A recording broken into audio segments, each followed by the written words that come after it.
Efforts to limit the political influence of Black Americans and other minorities are as old as the right to vote. Today, those communities remain vigilant in the face of practices many see as attempts to suppress their vote.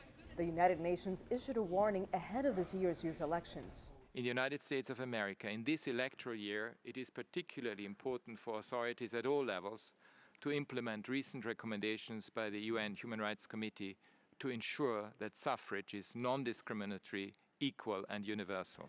In Mississippi, civil rights organizations have filed a lawsuit against the state, alleging that its latest electoral maps diminished the Black vote. The state maps, which remain unchanged for a decade until the next U.S. Census, had significant influence over Washington's political landscape. Mississippi has a population that is, under the new census, was found to be about 44% minority, so 56% white. But our legislative districts are overwhelmingly drawn to favor white candidates and to dilute Black voting strength. And the way they're drawn is that lawmakers are essentially packing as many Black voters into a select number of districts as possible, and that limits the opportunity for Black voters to have an impact in districts across the states. Mississippi activists are awaiting a decision from a federal court, with the possibility of an appeal to the U.S. Supreme Court if needed. And they say that could be a positive development, despite the conservative leanings of the U.S. Supreme Court.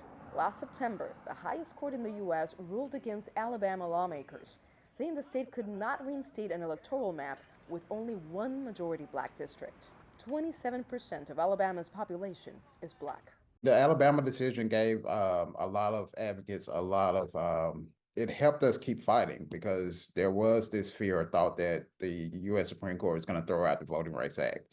And we've seen our partners in Alabama, Louisiana, Georgia, South Carolina all win based on these same claims.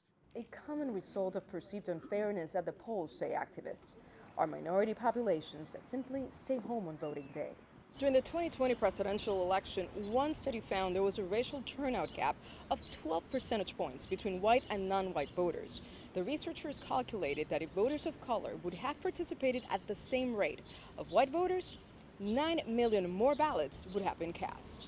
Voting rights activists link a recent surge in restrictive voting laws and electoral maps to a 2013 decision by the U.S. Supreme Court to strike down a key provision of the Voting Rights Act, which mandated federal approval for certain changes in voting laws. As several congressional maps, mostly here in the South, face legal challenges that could impact the 2024 elections, the nation braces for contest in all 435 congressional districts across all U.S. states.